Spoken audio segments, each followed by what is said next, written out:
오전에 나누었던 우리 엘룰월, 예수 그리스도의 지상에서의 사역을 보여주는 엘룰월에 대해서 조금 더 나누도록 하겠습니다.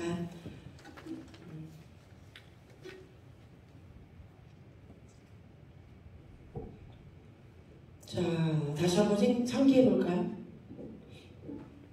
요한복음 1장 14절의 말씀이 육신이 되어 우리 가운데 거하심에 우리가 그 영광을 보니 아버지 독생자의 영광이요 은혜와 진리가 충만하더라. 여기서 거하다, 거하심에 라는 이 dwelling 이런 단어와 텐트나 장막, 즉 우리가 얘기하는 모세의 장막, 타버네클 오브 데이비드 이렇게 부르는 그 장막이 다 같은 의미이다. 그래서 예수님께서 육신으로 이곳에 머무르셨다라는 것을 그대로 풀어주는 말씀이죠. 우리의 영이 우리의 육신 가운데 거하고 있어요. 그렇죠? 그래서 이게 그냥 텐트죠. 장막이죠, 육신이. 장막도 깨끗하고 건강해야겠죠. 네. 그래야 또 오래 가잖아요. 그런데 더 중요한 건 뭐예요? 그 장막 안에 있는 근본. 우리의 영이 어떤 상태에 있냐면 말할 수 없이 중요합니다.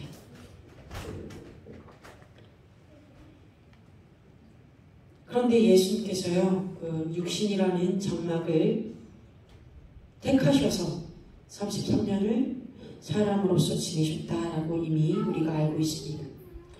네, 이분이 이제 우리의 필드에 오신다. 우리 삶의 터 전체 어디? 특별히 1터라고 생각하는 거예요. 1터에 오신다. 물론 이제 아이를 키우는 어머니라면 나는 지금 100% 하우스와이프다. 그럼 뭐야 돼요? 그곳이 나의 1터야. 말 그대로. 삶의 터전자 1터야. 그곳에 예수님의 왕 대신 예수 그리스도의 임재가 임해야 되겠죠? 영광이 풀어줘야겠죠? 아이가 그럼 어떻게 가능할까? 평안 가운데 있을 것이요. 떼쓰는 것도 멈출 것이요. 질병도 걸리지 않게 될 것이요. 왜냐면 영광이 임했으니까. 이런 현상들까지도 나타난다는 거예요. 현상들까지. 1터를 얘기할 때 우리가 오전에 나누었던 예를 들었던 그 네 사람 여러분 기억하세요? 누구누구 예로 들었죠? 1터에 왕 대신 주의 영광이 나타나니까 이러이런 일들이 벌어졌다라고 예를 들어줬는데 그 네 사람 누굴까요? 첫째 베드로였어요. 네, 그렇죠. 베드로였어요. 어업을 하던 베드로의 1터에 예수님이 나타나니까 엄청난 양의 물고기가 수확되어지죠. 잡힙니다. 그 말은 베드로에게만 유익이었다가 아니라 베드로와 관련 있었던 모든 다른 그 비즈니스에도 주님이 문제 해결을 주셨다라는 거예요.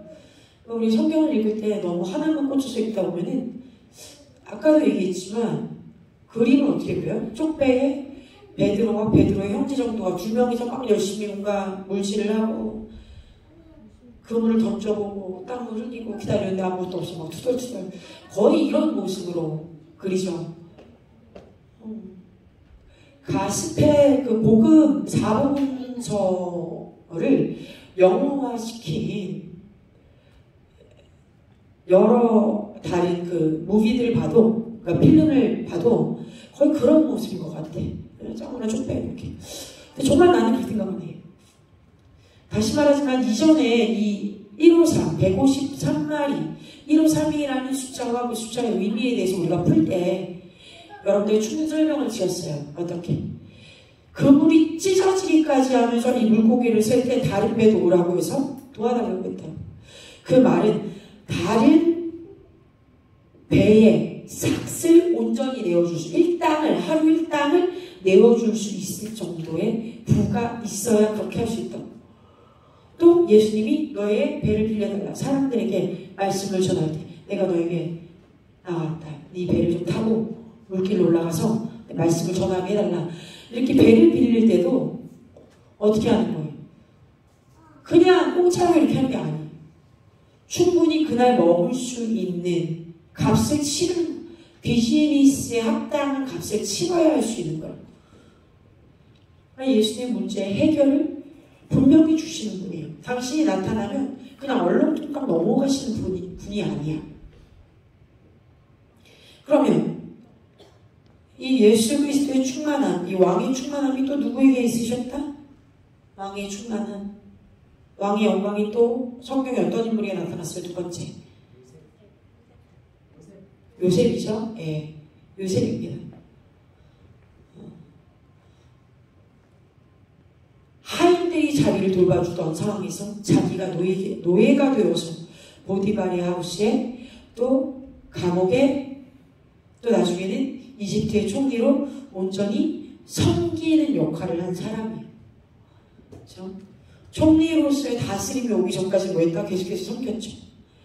총리가 되고 난 뒤에도 사실 계속 섬겼어요. 누구는? 바로를. 생각해봐요. 바로는 이방 왕이죠. 그냥 왕이 아니고 또 뭐예요? 이방 신의 아들이라고 자기를 신격화시킨 인물이에요. 그런데 요셉은 그 바로 앞에 서서 바로를 부욕했어요. 형통했어요. 누구의 이름으로? 여호와 하나님의 이름으로. 영이 충만한 자라고 바로가 얘기하죠. 내가 너를 보니까 영이 충만하다. 신이 충만하다. 아무도 알 수 없는 이 비밀, 이 꿈을 네가 해석하고 이렇게 지혜와 총명 있는 자가 누구겠냐. 내가 너로 하여금 이 모든 조건을 맡기겠다. 또 바로의 입에서 자기 자신을 볼 때 신이라고 칭하던 사람의 입술에서 또 고백하는 그 놀라운 역사가 일어납니다. 왕이 우리의 일터에 나타나면 사람의 마음을 바꿉니다. 하나님의 영광을 보게 하십니다. 그리고 자신들이 하나님과 견줄 수 없는 존재구나라고 고백을 아니할 수 없게 만들어주시는 거예요. 상상해 봅시다. 여러분, 다 남의 밑에서 한 번씩 다 일해봤잖아요. 그죠?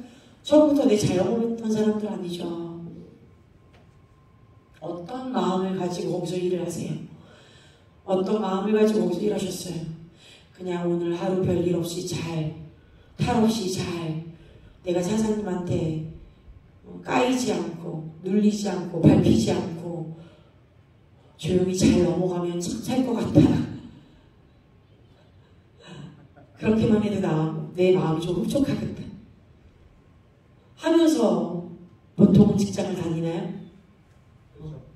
이거는 감옥이야. 그렇지 않나? 진짜 감옥이잖아. 내가 오늘 똑같은 직장을 나가는데 무슨 일이 있을까? 하나님이 나를 어떻게 사용하실까?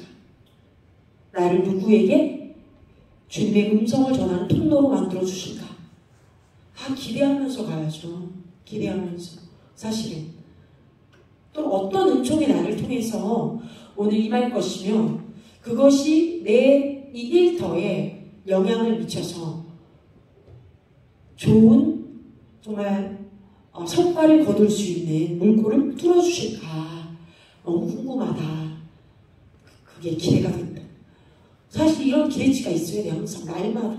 어제 내가 미치도록 깨졌어도 다음 아침이 되면 이런 기대가 다시 솟아 흘러가. 왜? 예수 그리스도가 우리의 소망이시니까. 예수 그리스도는 죽지 아니하시잖아요. 계속 넘쳐나죠. 부활의 소망이 우리 안에 있기 때문에 선택하는 거예요. 너무 몸이 힘들고 육신이 괴롭고 정신이 막 아득아득해도 뭐예요? 아침에 일어나면 감사합니다 하나님, 감사합니다 아빠, 사랑합니다 주님, 오늘도 눈을 뜨게 하시고 새날을 주셔서 감사해요. 이렇게 운동하시잖아요. 그죠? 그리고 나와 나의 가족과 또 직장과 교회와 여러 것들을 축복하면서 우리가 하루를 시작하죠. 맞습니까? 그냥 아니 너무 급해가지고 와 이러다가 그냥 차 타거나 그런 건 정말 안 됩니다. 우리는 그 시절에서 벗어난 지 오래라고 믿어요. 우리 해교회 여러분들은 하라라 카라라 주님 맞습니다. 주의 은혜를 구합니다. 아버지 하나님 풍성한 은혜 오늘 살아갈 때 주실 그 능력이 내게 올지어다. 이제 우리 한 발 더 나가서 왕이 나의 일터에 오늘 나의 삶 가운데 더 가까이 나와주셨음에 감사합니다. 주의 임재와 영광이 나를 통해 부러지게 하옵소서. 그렇게 시작하는 거예요. 세 번째 왕이 나타나 그 직업에 큰 능력을 일으키셨던 존재 누굽니까? 그렇지. 느헤미야였어요. 술 맡은 관장. 소개하건대 죽기에 딱 좋은 자리였다. 어느 순간이든지 죽기에 딱 좋은 자리. 그렇습니다. 그런데 그런 자리도 왕의 고문으로 직위가 상급되어지고 어떻게 그렇게 프로모트 되냔 말이야. 술 따르는 사람인데 그냥 말씀 들어드리는 사람 물어보면 네 한마디 해드리고 거들어드리고 그럴 정도였을 텐데 또 조금 더 깊게 나가면 왕이 술 마시고 주저리 떠드는 말들 들어주는 사실 입이 굉장히 과묵하고 무거운 사람이었어야 돼. 빈을 나가게 하면 어떻게 해요? 소문이 돌면 소문의 근원지를 곧바로 찾아 또 죽임을 당하겠지. 이래도 죽어 저래도 죽어. 아무튼 매우 위험하고 위태로운 곳일 수 있었어. 그런데 그곳을 왕에게 하나님의 지혜를 전달하고 정말 사람으로서 풀어낼 수 없는 영역을 풀어내는 작업들을 하고 나중에는 큰 은총을 입어서 왕이 느헤미야야 네가 나의 삶에 너무 귀하다. 너무 있어야 되는 존재야. 내가 너 없이 어떻게 살겠냐? 난 네가 너무 좋아. 네가 해주는 모든 얘기가 너무 좋아. 내 옆에 이렇게 있을 때 내가 너무 든든해. 다른 사람은 하나도 못 믿겠는데 난 너를 믿어. 그런 마음까지 막 엮이는 존재가 됐다는 거야. 그러니까 왕이시여 내가 내 고국에 돌아가서 황폐화된 나의 조상의 묘를 좀 다시 갖고 무너진 성읍을 좀 축축했으면 좋겠습니다. 허락을 해주십시오. 막말로 자기네가 한번 황폐화시키고 그죠? 통치하려고 이미 뚫고 들어간 나라인데 그 나라에 다시 들어가서 망한 나라를 일으키겠다는 얘기를 할 거 아니야 지금. 이런 역적이 있나? 내 은혜를 이 불충으로 갚아? 이 나쁜 너는 당장 하옥하고 얼마 있어서 넌 죽임을 당할 거야. 사실 이런 반응을 왕이 해도 이상한 게 아니었을 거예요 그 당시에. 그렇죠? 그런데 느헤미야를 너무 믿고 정말 내 수족 같고 하다 보니까 그래 그게 네 소원이야? 야 남들이 뭐라던 다 대신들이 뭐라던 내가 해줄게. 걱정하지 마. 원하는 거 다 말해. 이렇게까지는 그런 은총이 임했어요. 왜요? 여호와 하나님의 영, 그 왕 대신 영이 느헤미야와 함께 있었고 느헤미야의 그 직장, 그 왕궁에 오셔서 느헤미야가 인간적으로 섬기고 있는 그 이방 왕의 마음을 바꾸셨으니 그런 영향력을 끼치셨으니 부욕해 하신 거. 내 생각에는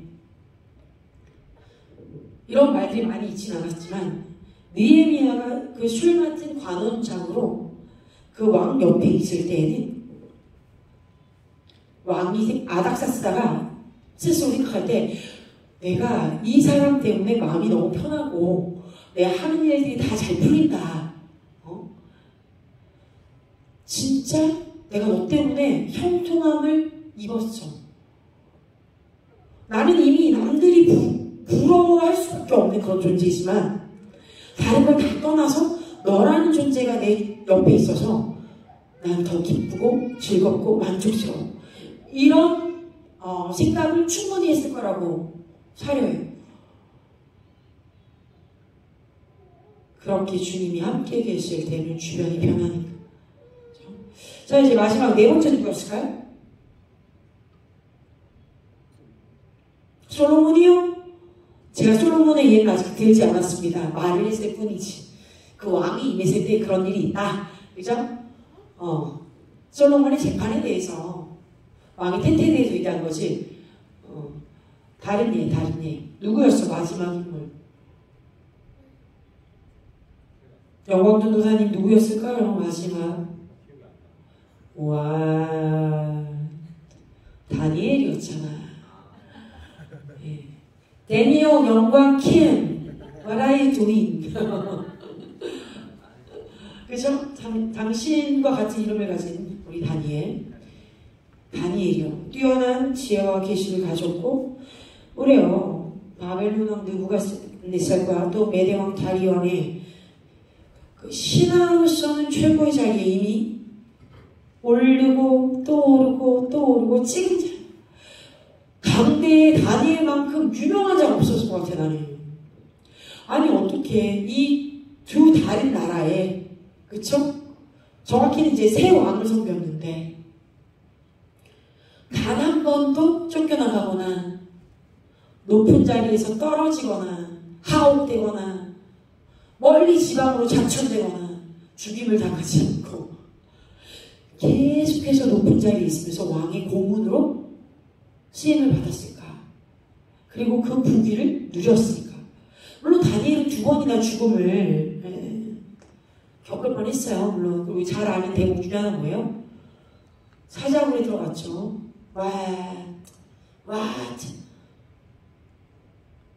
근데 사자굴에 들어갔던 다니엘을 보고 왕은 또 노래요.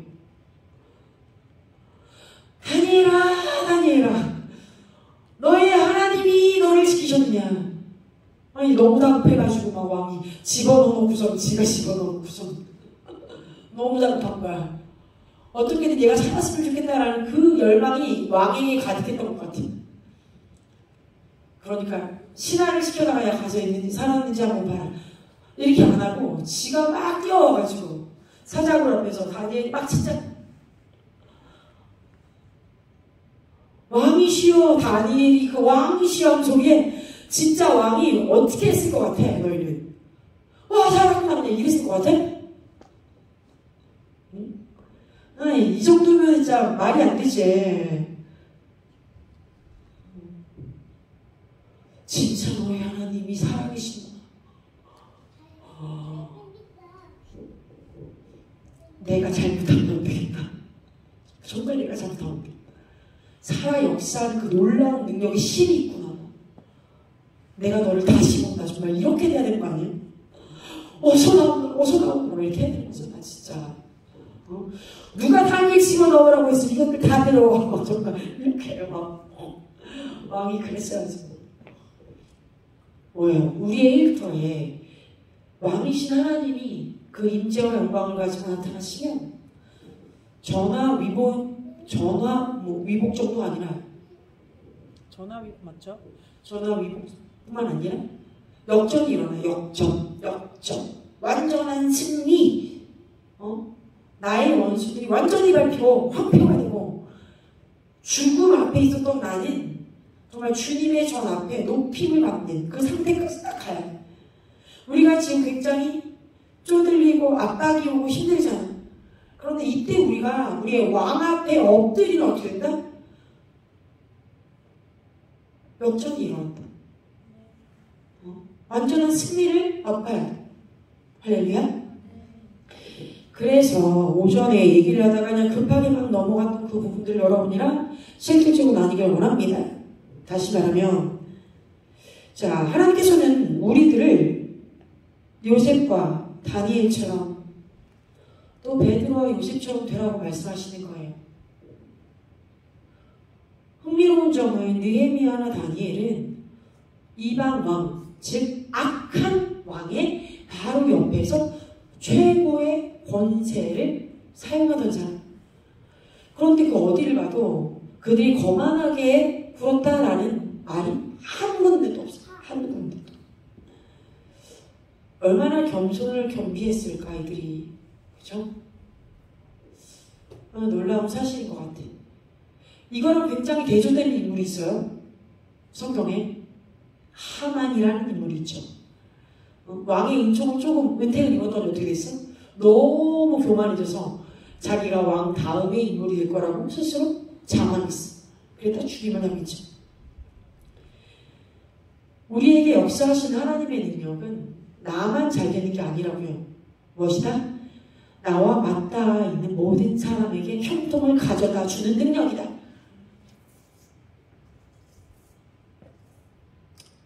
자영업을 한다면 자영업을 하는 자신의 선곳이 하나님의 사역터가 되면 돼. 최고로 하나님을 섬기면 돼. 그런데 내가 누군가를 섬기는 사람으로서 그 일터에 간다면 뭐 해야 돼? 나로 인해서 나의 보스가, 나의 윗선에 계신 직장 동료들이, 또 나와 함께 일하는 코워커들이, 또 내 밑에 있는 부하 직원들이 형통을 맛봐야 돼. 그렇죠? 얼마나 중요한 직무입니까? 이 직무를 행하기 위해서 레위인들과 같이 하나님의 임재를 지고 나르라고 아까 말씀드렸어요. 지고 나르.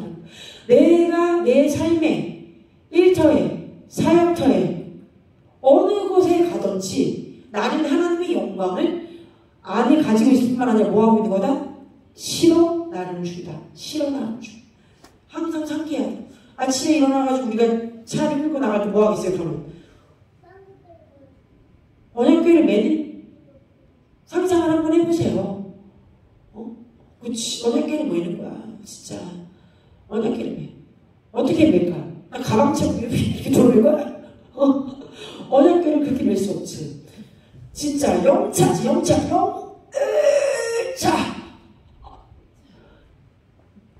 이렇게 가야 될 거 아니야. 정신 집중하고. 이렇게 가는 거야.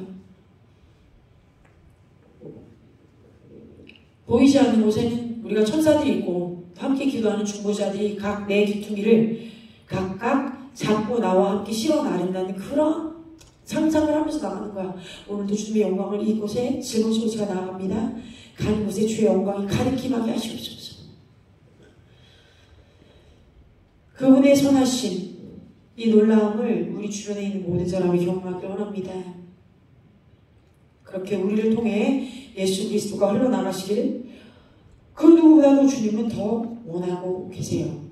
그래서 우리에게 요구하시는 것, 이 요구하시는 것을 4가지로 말씀드릴 거예요. 쓰시면 좋겠어요. 아니면 머리에 잘 정말 집어넣던지 봅시다. 하나님께서 우리에게 요구하시는 것이 무엇일까?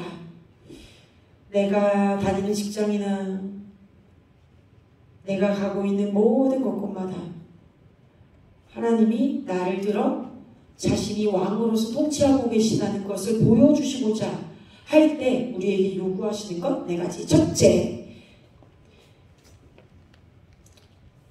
종의 태도를 가진다. Take the attitude of servant 또는 뭐 servanthood 이런 거겠죠. 섬기는 자의 태도를 갖는다.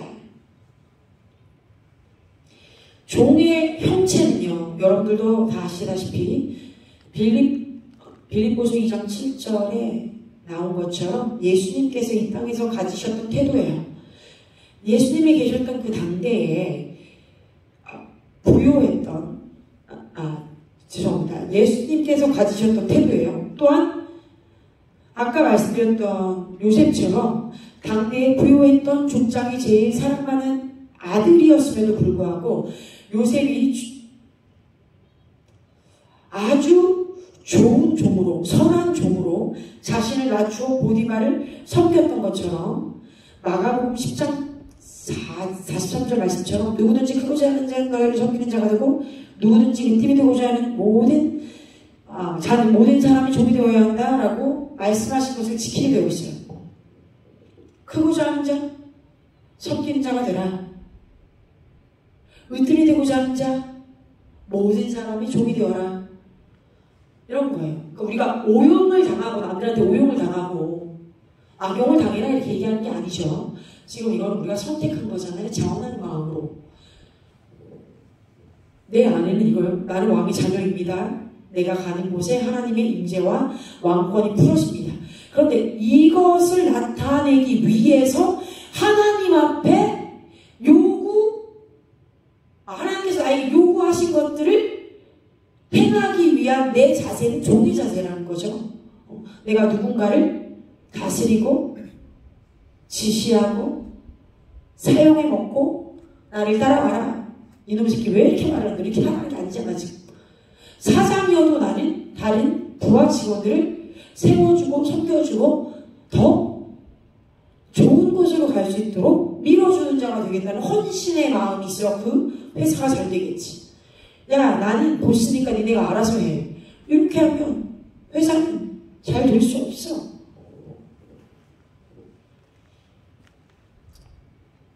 그래서 내가 어떻게 해야 돋보일까?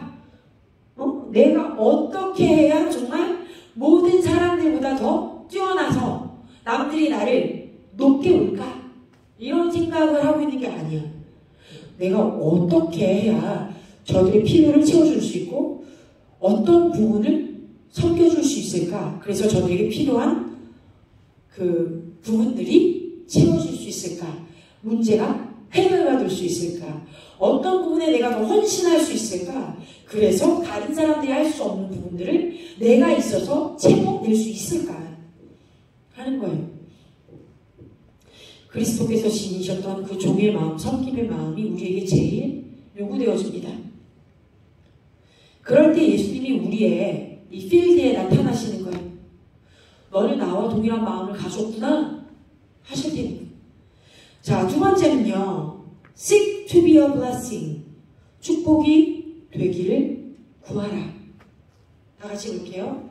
말해볼게요. 축복이 되기를 구하라. 보통 우리는 이런 기도를 합니다. 주님 나에게 축복을 주세요. 주님 나에게 은총을 부어 주세요.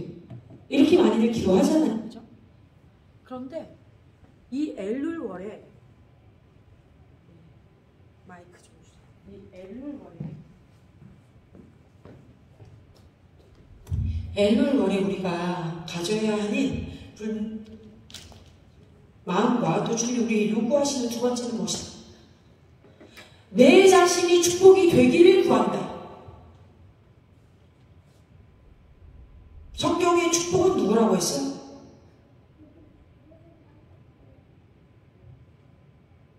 믿음의 조상? 아브라함. 내 믿음의 조상 아브라함은요, 축복이라고 했어요. 그가 복이라고 했어요. 축복. 복 자체. 너를 축복하는 자가 축복을 받고. 저 복의 근원이라고 하시죠. 놀라운 얘기 아니에요? 하나님 말씀하신 거? 하나님 자신이 복의 근원인데 아브라함에게 너도 복의 근원이라고 얘기하시고. 우리가 동일하게 얘기하는 거예요. 내가 그런 축복이 되기를 원합니다. 그래서 우리를 하나님께서 축복이 되라고 부르셨다라고 알 수 있는 거죠. 요셉이 승급되었던 이유가 하나님의 축복을 보디발의 집에 가져왔기 때문인 거예요. 성경에 그렇게 나와 있어요. 창세기 39장에 요셉의 임재가 보디발을 부욕해 줄 수 있었다라고 해요. 요셉이 그 집에 있었기 때문에, 여호와와 함께하고 있는 요셉이 그곳에 있었기 때문에 보디발이 더 강성한 부요함을 누렸다. 여러분들이 있는 곳에 여러분들 때문에 그것이 더 부요하고 강성해져야 되는 게 맞다는 거예요. 주구장창 얘기하죠. 이거 귀에 못이 박히도록 얘기했어요. 우리가 가는 곳에, 내가 섬기는 곳에, 내가 일하는 곳에 나 때문에 나로 인해서 그것이 축복받는 것이 돼야 된다. 내가 직장을 옮겨도 거기서 쫓겨나거나 내가 못해가지고 나가는 게 아니라 뭐하라고? 축복이 되어줘. 내가 더 이상 거기서 자라날 공간이 없구나 라고 느낄 때 움직이는 거라고. 기억하세요 여러분? 그런 거예요. 여기서 중요한 성경적 원리는 무엇입니까? 다른 이에게 내가 축복이 되어줄 때 바로 그 순간에 내가 축복받는다는 거예요. 아멘. 하나님께서 우리의 일터에 두신 이유가 하나님의 축복을 다른 이들에게 풀어내 주라고 하신 것입니다. 그러니까 이제 우리가 이런 축복과 이런 선포를 해야 돼요. 하나님께 어떻게? 주여, 우리의 일터에 당신의 축복을 부어주시도록 역사하소서. 내가 그곳에 축복되도록 역사하소서. 그렇습니다. 네. 좀 슬픈 것은 어떤 크리스천들은 그 일하는 곳에 그들의 일터에 축복이 되어주지 못하는 경우들도 있어요. 그죠? 어떤 크리스천 근로자들은 그들의 일터에 그닥 좋지 못한 사람들이 있어요. 어떻게? 그들의 고용인들을 저주하는 자, 부정적인 것만 말해요. 그리고 비난만 늘어나. 또는 불평하고 불만만 말해요. 게다가 일도 잘 하진 않아. 그럼 뭐예요? 그들은 고용인을 저주하고 있는 거야. 그러면 그냥 거기 있지 마, 진짜. 거기 있으면 안 돼. 내가 그 축복이 되어줄 수 없기 때문에. 이런 근로자들은 그들의 고용인 또는 사업의 일을 더 어렵게 만들어요. 그래놓고는 왜 내가 승급되지 않지? 왜 내가 더 좋은 보수를 받지 못하지? 왜 내가 여기서 더 많은 은혜를 받지 못하지? 궁금해요. 자기가 어떻게 했는지는 생각하지도 않아. 참 양심이 없어. 자, 이럴 때 뭐예요? 자신을 돌아봐야 돼. 우리 스스로를 돌아봐야 돼. 나는 나의 일터에 축복이 되어주고 있는가? 축복이 되어라 라고 하나님 명령하셨습니다. 자, 이제 예수 그리스도, 그 왕 대신 예수 그리스도께서 우리의 일터에서 나타내실 수 있도록 하는 세 번째 방법은 성실해지고 충실한 것입니다. 말해볼게요. 성실해지고 충실한 것. 영어로는요, to be faithful 이라고 읽어요. to be faithful. 신실함은 예수님께 매우 중요한 부분이었어요. 맡은 자들에게 구할 것은 충성이니라 라고 말씀하셨기 때문에 충실하다, 성실하다, 신뢰하다라는 말이요, 이 faithfulness에 다 담겨 있습니다. 이 의미가 여러분이 고용주의 믿음을 지켰다라는 의미예요. 이해되세요? 여러분의 고용주의 믿음을 여러분들이 지켜준 거예요. 그게 신실하고 충성된 거예요. 당신을 믿네. 여러분의 보수가 얘기해도 생각해봐요. 여러분 기분이 나쁠까요? 보통 기분이 좋아야 돼.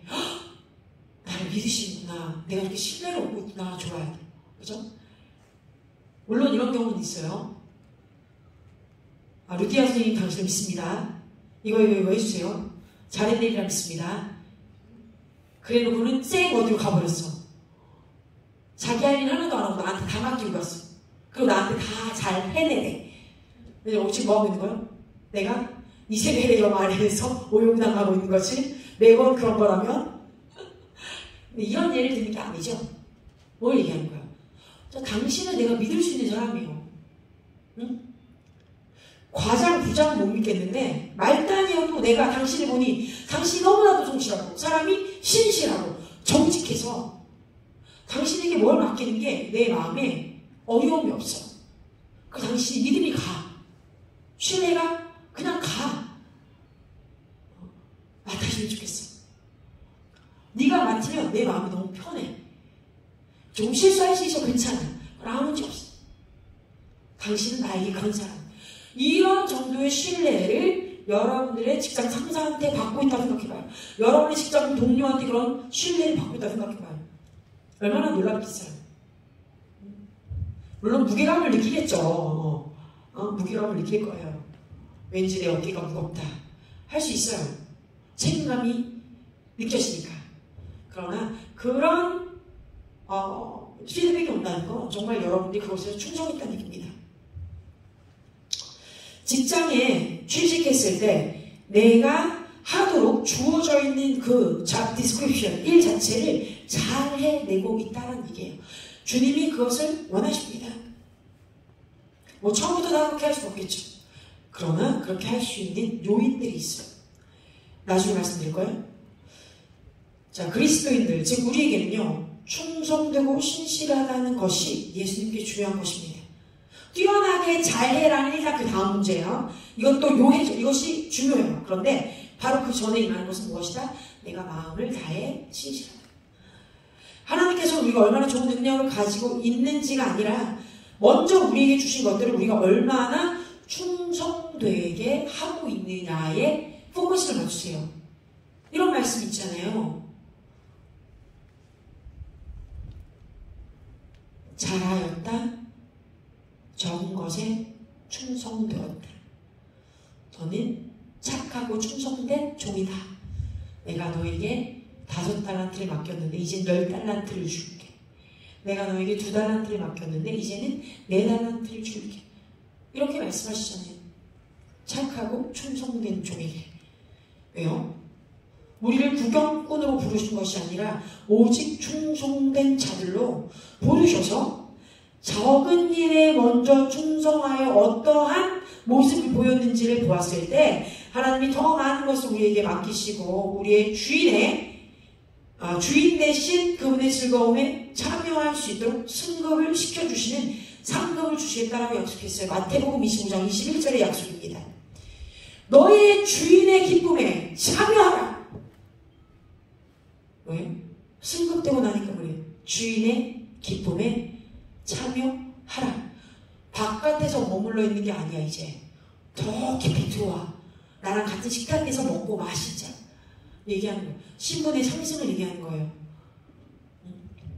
자, 같은 식탁에서 먹고 마신다는 건 무엇을 얘기하는 걸까요? 가족됨을 얘기하는 가족됨.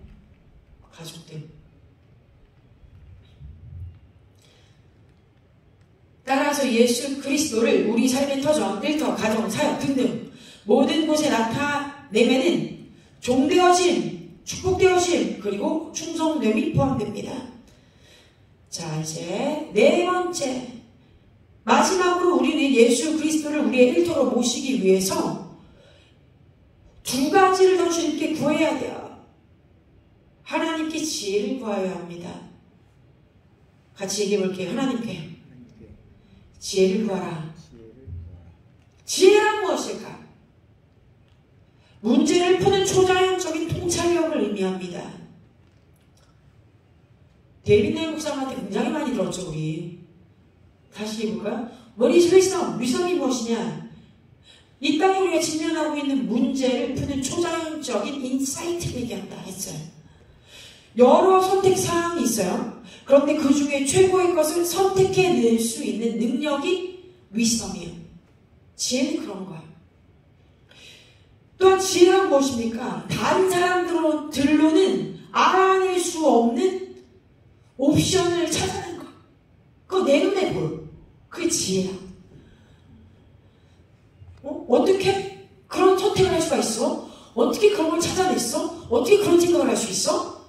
지혜가 있기 때문에 그것을 찾아낼 수 있었던 거예요. 자, 이것을 히브리어로는 호크마라고 해요.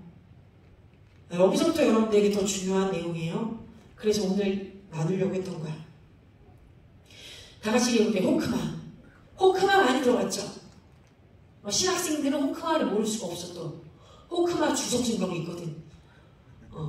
호크마 주석질이 얼마나 유명합니까?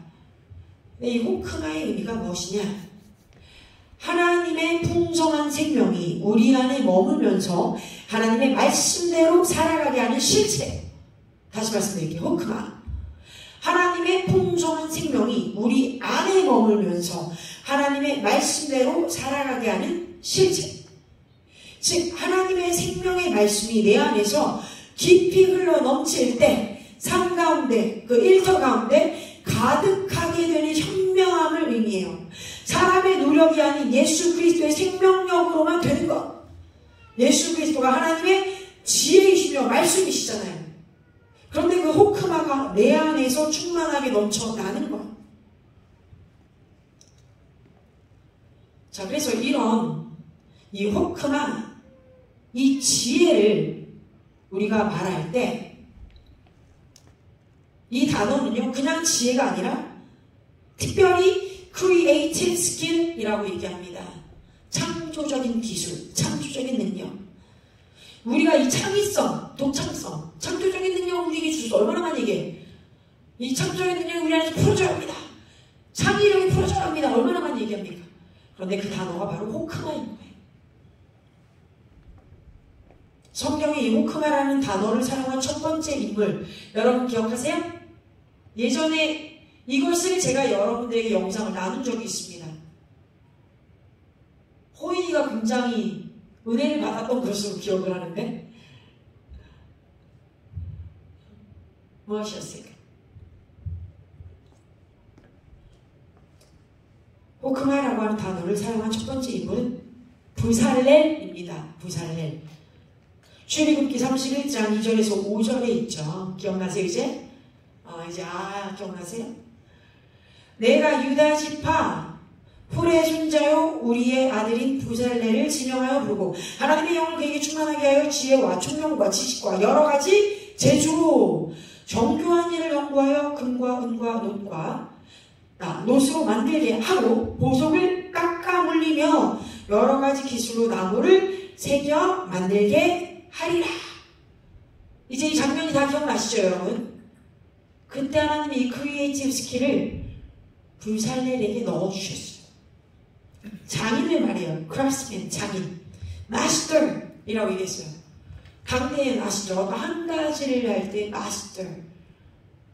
손으로 만드는 정교한 기술을 갖고 있는 그런 자. 하나님의 성막을 지어야 할 때가 임했어요. 이제 광야에서. 그 하나님의 성막을 지을 때 그냥 막 지을 수 없다고 했어요. 왜냐하면 이미 이 천상에 있는 견본을 따라 만들어서 이 땅에 하나님의 임재가 그대로 임할 수 있는 장소를 만들어내야 하는데 이게 너무 큰 일이라 대체 그걸 누가 할까? 그런데 그때 하나님이 직접 모세에게 말씀하시잖아요. 야, 내가 이런 해결책을 너에게 줄게.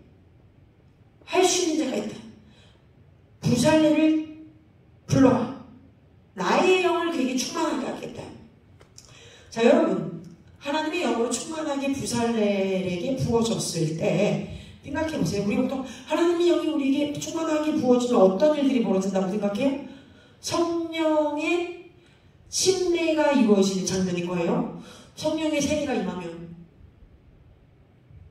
성령이 임하시면 우리가 어떤 일을 하죠? 방언을 말하고 새 방언을 말하고 신성한 은사들이 우리 안에서 막 풀어진다고 나와 있잖아요. 그리고 예언을 하게 되죠. 치유와 축사의 능력이며 자유케 함이며 기름 부으심이 부어져요. 이런 영적인 기프트, 은사들이 막 발현돼요. 근데 재미난 거는 부살렐에게 하나님께 영이 부어졌을 때 막 방언을 말하고 갑자기 막 삼십천에 들어가가지고 몇 날 며칠 동안 갑자기 이 사람이 쓰러져가지고 황홀경에 있었다 이런 얘기가 하나도 없어. 성경에는 하나도 없어. 물론 그랬을 수도 있겠지만 하나도 없어. 언급이 안 돼 있어. 오히려 하나님의 영이 임하자마자 즉각적으로 이 사람이 할 수 있었던 일은 놀라운 기술이 임했다는 놀라운 기술, 창의력, 창조성이 임했대요.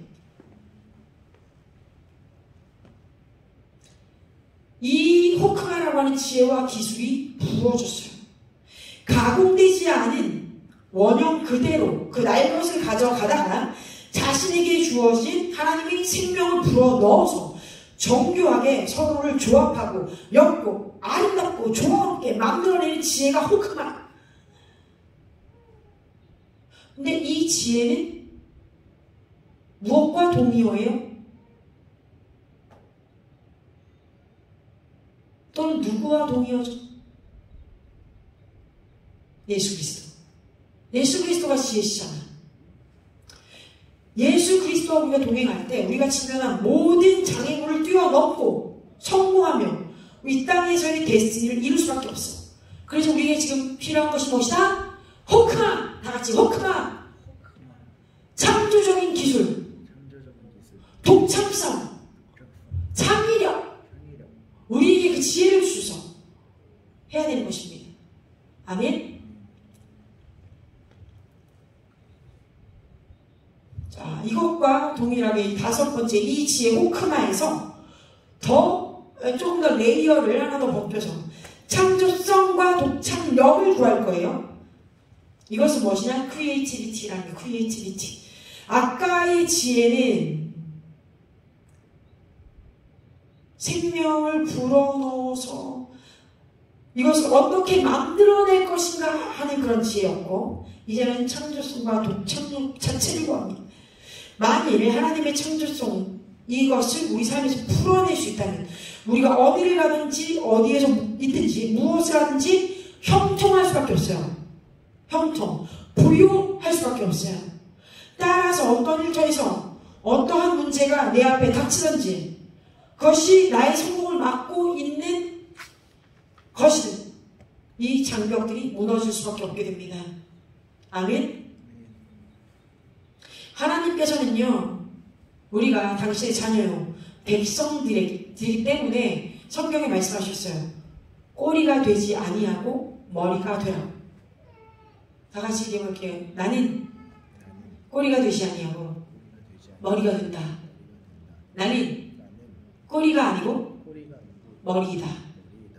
나는 다스리는 자이다. 하나님의 능력으로, 하나님의 지혜로. 아멘. 자, 결과는요, 왕의 영광이 우리의 일터에 나타나야 한다고 얘기하는 거예요. 세상이 가지지 못한 처리 방법을 하나님의 창조성, 크리에이티비티로 우리가 풀어낼 것을 하나님이 원하시기 때문이에요. 자, 이 우주를 한번 봅시다. 우주를 생각해봐요. 여러분 생각해. 우주. 과학 시간에 여기 떠올라? 아니면 뭐 윈도우 화면 바탕화면이 좀 떠올라?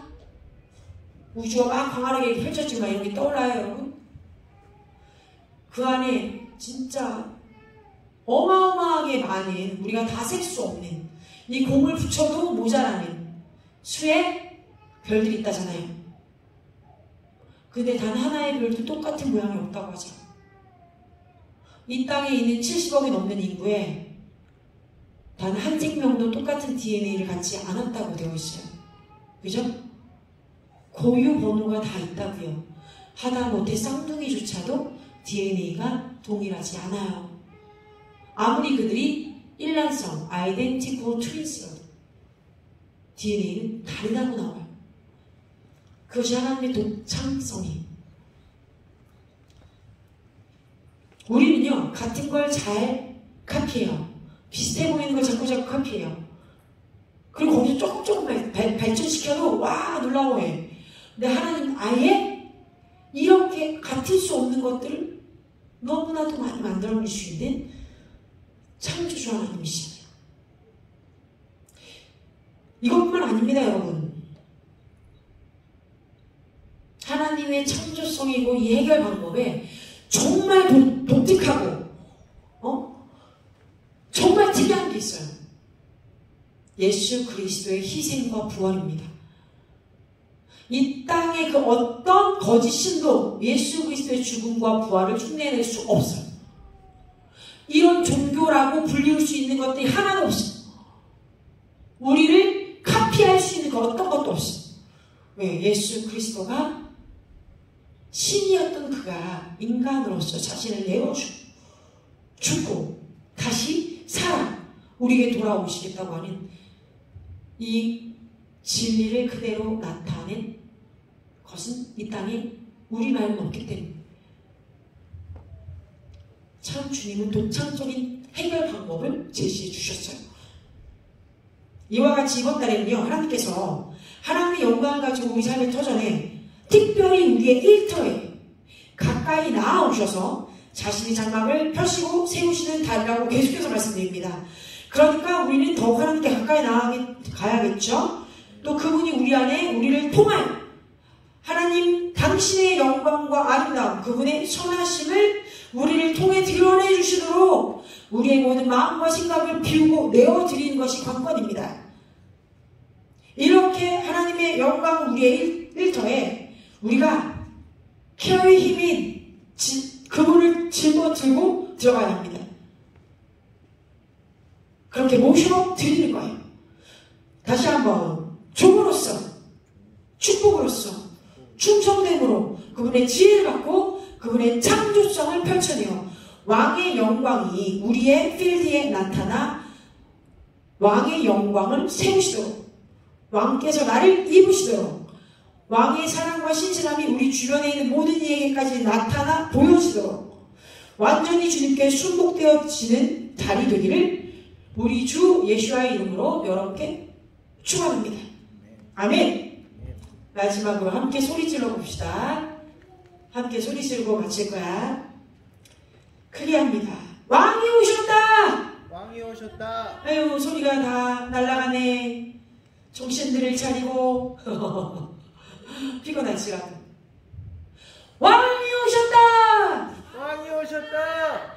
내게 오셨다. 내게 오셨다. 나의 가정에, 나의 가정에, 나의 일터에, 나의 일터에, 나의 사역에 나의 사역에 왕이 임하여 주셨다. 왕이 임하여 주셨다. 할렐루야.